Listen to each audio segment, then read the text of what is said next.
একদিন একটি ছেলে তার মার কাছে গিয়ে একটা বিল জমা দিল। মা ছেলের দেওয়া চিরকুটটা পড়লেন।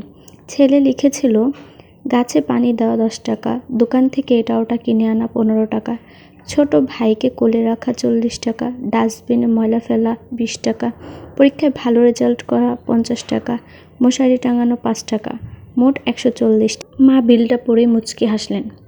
তারপর তার 8 বছরের ছেলের মুখের দিকে খানিকক্ষণ তাকিয়ে রইলেন। তার চোখে পানি চলে আসছে। তিনি এক টুকরো কাগজ নিয়ে লিখতে লাগলেন, তোমাকে 10 মাস পেটে ধারণ বিনা পয়সায়, তোমাকে দুগ্ধ পান করানো বিনা পয়সায়, তোমার জন্য রাতের পর রাত জেগে থাকা বিনা পয়সায়, তোমার অসুখ বিসুখে তোমার জন্য সেবা করা, দোয়া করা, ডাক্তারের কাছে নিয়ে যাওয়া, তোমার জন্য চোখের পানি ফেলা বিনা পয়সায়, তোমাকে লেখাপড়া শেখানো বিনা পয়সায়, এবং তোমাকে আমার নিজের থেকেও বেশি ভালোবাসা সম্পূর্ণ বিনা পয়সায়। অতঃপর সন্তান তার মার হাত থেকে বিলটা নিয়ে নিচে ছোট্ট করে লিখে দিল, এই বিল জীবন দিয়েও পরিশোধ করা সম্ভব নয়।